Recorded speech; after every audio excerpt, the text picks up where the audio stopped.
Hey everyone, today I'll be showing you two of my favorite Christmas cookie designs. This is Stephanie from Little Cookie Co, and let's get started.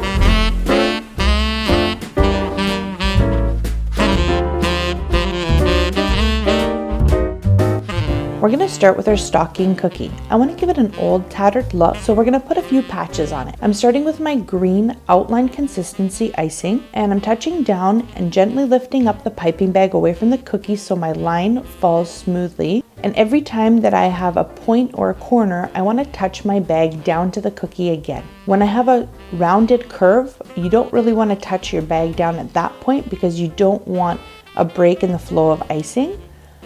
And so you can see on the heel here, I'm going around, I'm not touching my tip down until I get to the edge of the cookie. And there I want to touch down and make a sharp corner, lift it up again and touch down again to the next corner.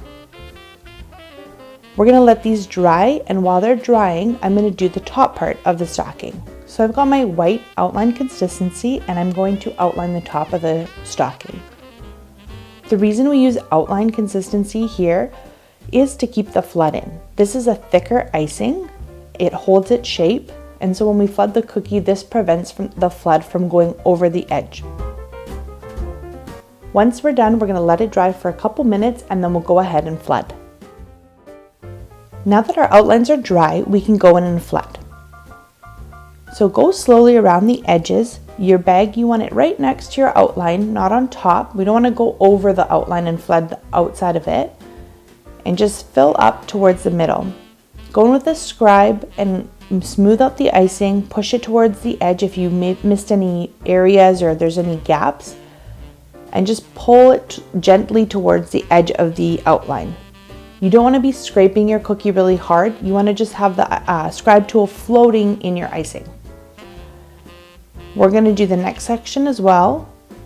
And again, just go around the edge nice and slow. I don't put too much pressure here. I want to control the icing flow in my bag. When I get to the center, then I'll add a little bit more pressure to speed it up. But just be careful along the edges. That's where you want to, maintain the shape, and you don't want to overflood your section. So we're going to go ahead and do the top section. Notice that I'm doing separate sections. None of these sections are touching each other, and the reason being is I want them all to dry and hold their shape nicely so that when we flood the middle of the stocking, nothing is running together. The icing is not going to be running together and mixing. That way it'll be clear, the patches on the stocking and the top part of the stocking. So I try to do as much as possible and do separate sections so that I'm not waiting for one little corner to dry and then doing another one. This way we can do as much as possible at the same time.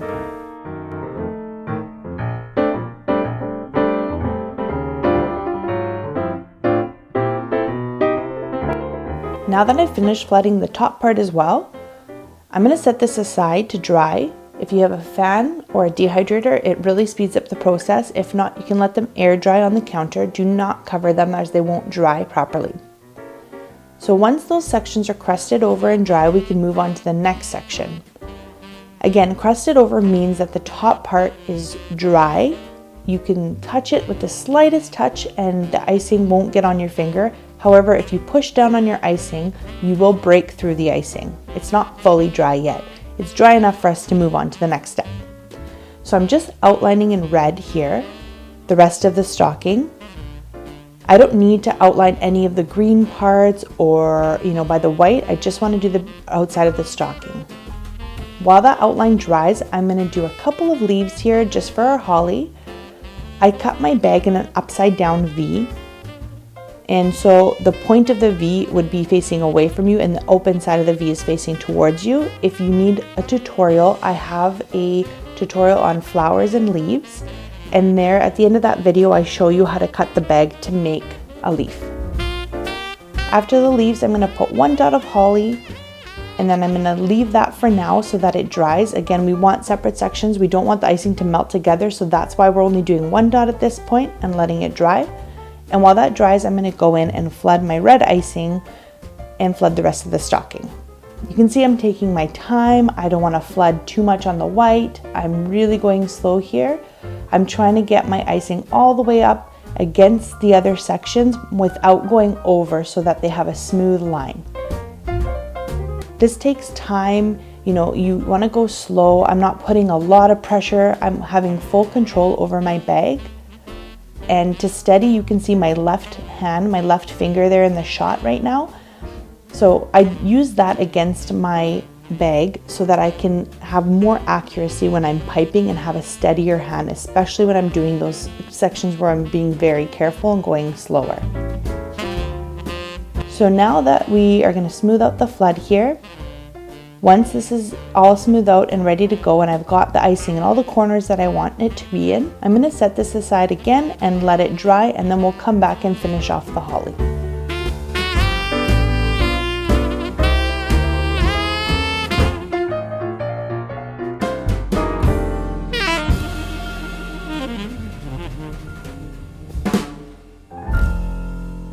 Okay, on to our reindeer cookie. I absolutely love this cookie. It is so adorable. So I can't wait to show you guys. Here I flooded a little bit of, or I piped, I guess, a little bit of outline consistency. You can put a little bit of flood as well. And I'm just painting it over the ears part with a paintbrush. I just want to spread a thin layer of icing to give the ears a little bit of depth.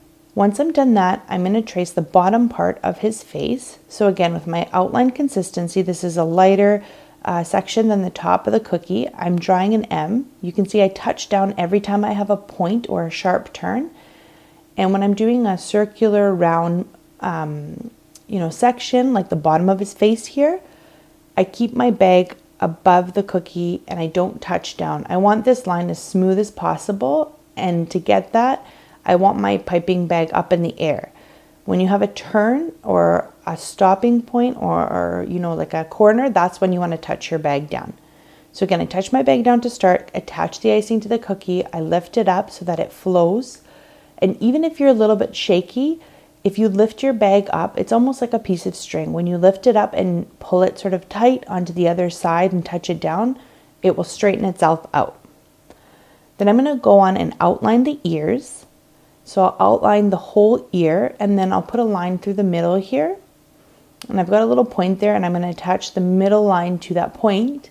And so we have the top of the ear and then the inside of the ear. Once I finish that, I'll go ahead and outline the antlers as well.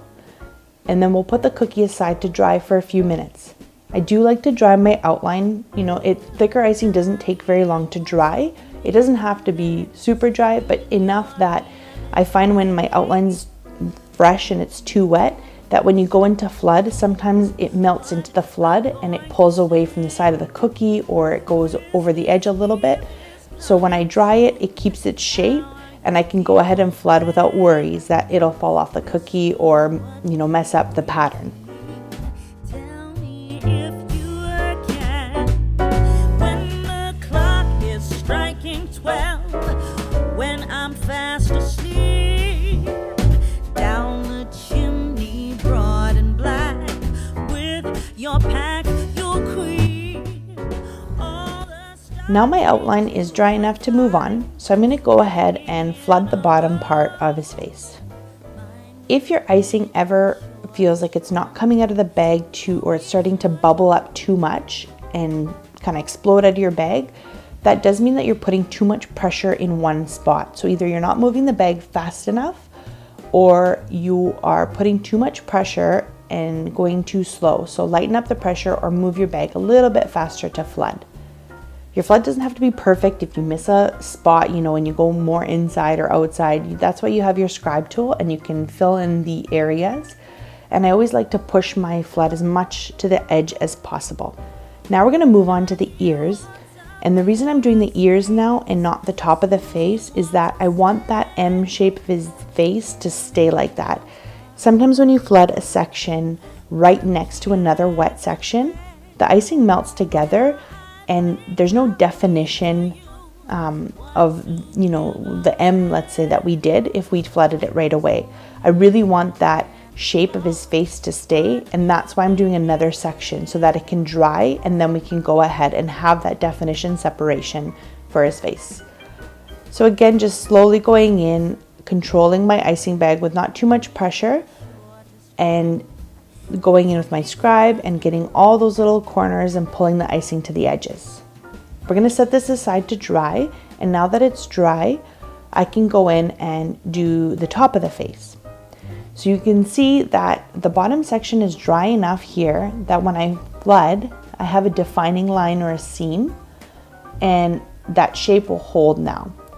I'm going really slow and careful here. I'm not putting a ton of pressure, just enough to get the icing going in my bag, because I want that icing right up to my lighter color icing on the bottom, but I don't want it to go too much over. I want a nice smooth line. So again, always when you have sections like that you want to be careful, take your time, go slow. Don't put too much pressure on your bag, just enough. Start with less pressure and you can put more if you need to, but you don't want to squeeze your bag so hard and have this massive amount of icing come out and then cover, the bottom of the face, and then you messed up. So I'm going to do his nose right now. So I'm doing my outline consistency here. I put a little squiggle of outline consistency. I don't want my nose to crater. I want it to be nice and fluffy. So this will help support it. And I didn't wait for my outline to dry. And if you've seen some of my other videos, I mentioned when I don't want my outline to dry, it's because I want my shape to be flexible. And so if I need to make it a little bit more rounder on the bottom, a little more pointier, if my outline is dry, I don't have I can't really do that. And so when it's still wet, I can manipulate my shape a little better. Now we're gonna add some eyes. So I'm just holding the bag in one spot and putting some pressure on the bag to fill up, a round circle here. And I'm gonna go in with my scribe, give it a little wiggle. This is outline consistency. When it's a very small area and you have a nice mound of icing, it's really easy to smooth out. And I'm gonna go in with my white icing while the black is still wet and just put a little pressure on. I wanna put a white dot in the eye and then just smooth it out with my scribe. And then now I'm gonna take my scribe and scrape off a little bit of white icing off the tip of my bag. So I've just squeezed a little bit of icing in my bag here, and I've scraped it off with the tip of my scribe, and I'm just adding it to right underneath the top white dot that I just did. And so I've got one white dot that's big and one that's small, just to give it a very cute look to the eyes. And so now we're gonna move back to the ears. I've put a squiggle of outline consistency. Again, it's a really small area. I don't want it to crater. And so this will give it a nice puffy look and we won't have any sunken in icing. Notice how I've done all the sections around it first and it's all dried. So now when I move on to my ears here, the sections stay separate and there's a nice definition between all the facial features, the ears, and the antlers. Now my cookie has dried enough for me to be able to use my edible marker. So I'm gonna add a little cute smile here, and I'm gonna put his eyebrows on as well. And just before we finish, I am gonna paint his antlers with gold. So I've mixed a gold powder here with an alcohol. And what that does is it gives you a nice gold coverage and you can paint it on. So the higher proof your alcohol is, the better your gold will paint on or look, or the shinier it will be. And I think it gives it a really cool look, and especially during Christmas time, there's a lot of gold and shiny things, so it takes the reindeer to another level.